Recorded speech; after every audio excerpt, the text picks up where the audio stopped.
ururka dhaqdhaqaaqa dhalinyarada Soomaaliyeed ayaa xalay u dabaaldegay sanad guuradii afaraad ee ka soo wareegatay aasaaskooda iyagoo isla munaasabada ku soo bandhigay qorshe howleedka mustaqbalka iyo waxqabadka muddadii ay jireen. Munaasabada oo ay ka soo qayb galeen inta badan haldoorada bulshada Soomaaliyeed oo isugu jiray guddoon arday jaamacadeed, madax ururo Soomaaliyeed iyo xildhibaan Maxamed Barre oo ka mid ah golaha shacabka Soomaaliya iyo qaybaha kala duwan ee bulshada Soomaaliyeed ee ku nool dalkan Uganda ayaa lagu bogaadiyay dadaalada ururkan iyo waxqabadka 4 sano ee la soo dhaafay. qaar ka mid ah hogaanada ardayda Soomaaliyeed iyo qaybaha bulshada Soomaaliyeed ee ku nool dalkan Uganda oo madasha hadalla ka jeediyay ayaa waxa hadalladoodii ka mid ahaa. Soyma waxay ka furan tahay ilaa 11 dal oo ku jira dalkeenii hooyo gaar ahaan magaalada Muqdisho. Waxay ka furan tahay wadamada aan xusi karo Kenya, Ethiopia, Turkey iyo Thailand iyo Bangladesh iyo Hindiya iyo Malaysia. wadamo badan ay maaragtay oo kale oo Aasiya dhaxa iyo Afrikadaba ay ka furan tahay madashan Soymo. Soymo sida guud waa dalad ay asaaseen ninka u jeedaan daayarka ah Cabdikaafi Maxamed Cusmaan waa muassaskii dalada isaga iyo aqyaar kalaba farqiga farma dhaqday Soomaalidu tiraahdaa waa wax aad iyo aad u culus ayadoo aanan helinin wax qarashaad ah oo meel kale source kale aysan jirin aad wax ka helayso inay dhalinyaro is xilqaamaan oo ay iyaga jeebkooda wax ka bixiyaan oo ay iyaga isku dayaan inay meel isgaarsiiyaan wax aad iyo aad cajiib u ah waaye aan u hambalyeynaya ururka Soymo 4 sano soo shaqeynaysay dalkeena wuxuu u baahan yahay badbaado innaga u ah yani hanti annaga u ah shidaal innaga u ah laf dhabar innaga naga la rabaa inaan sida kaga samato bixinayaan ka shaqeyno aan iskaashano laba saddex iyo wixii la halmaalo meel kasta aan joogno adduunka daafaheedii dacladeediiba aan dalka wax u barano kula noqono inaan samato bixino biidnillah.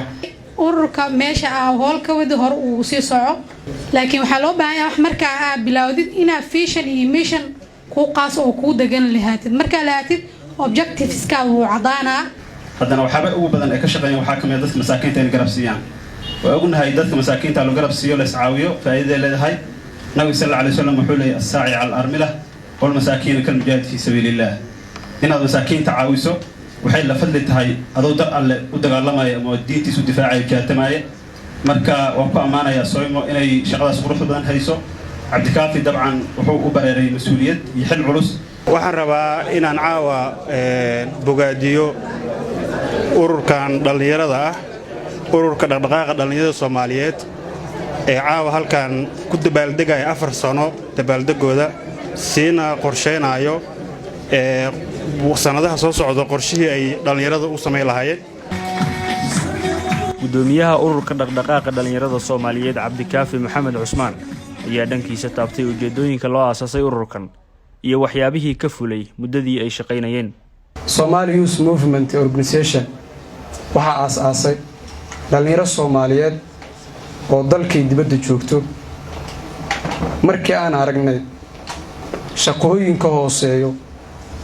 ama heerka aan ka taaganahay horumarinta dhalinyarada Soomaaliyeed ayaa waxaan sameynay madal lagu kulminayo dhalinyarada Soomaaliyeed meel kasta oo ay joogaan ama Soomaaliya ha noqoto ama meel kale ha noqotaba barnaamijyo badan oo xiiso badan ayaan sameynay waqtiyo badan aan ku soo shaqeynay waxaan haddana diyaar u nahay inaan ku shaqeyno duruufta adag ee dhalinyarada Soomaaliyeed ama bulshada Soomaaliyeed ay marayaan inaan ku shaqeyno dhiiggeena dalkeena u horno dadkeena dhiigga u horno haddii qoro noqoto taa inaan qoriga u qaadno dalkeena ayadaas diyaar u nahay. ugu dambeyntii xildhibaan Maxamed Barre oo soo xiray madasha ayaa taageeray dadaalka ururka Soymo isagoo ku bogaadiyay si wadida howlaha uu ururka u hayo bulshada Soomaaliyeed. 4 sano ay hadda jirtay walow aan dhihi karno 4 sano aysan wada shaqeynine 2 sano iyo wax la jiro ay ahayd pandemiga ama xayiraadda COVID-19 ay ku jireen waxaan dareemi karnaa markii la kala jaro waqtigii yar ay hayeen iyo waxa ay qabteen waxaan rajaynaynaa insha Allah hadday helaan waqtiyo kale badan iyo garab istaag badan intaas in ka badan inay qaban doonaan. Gudoomiye Cabdikaafi iyo kooxdiisaba barnaamijkan quruxda badan ama organizationskan caawa aan documentigan halka ka daawanay waxaan dhihi karnaa wax aad mataqaanaa u baahan in loo garab istaago ama la dhiirigeliyo waaye aniga ka maxamed bare ahaan xildhibaan dhalinyaro ahaan waxaan diyaar idin lahaa insha allah laga bilaabo males inaan kusoo biiro. gabagabadii munaasabadda ayaa shahaado sharaf la guddoonsiiyey xubno uu ururku si gaar ah u maamusay.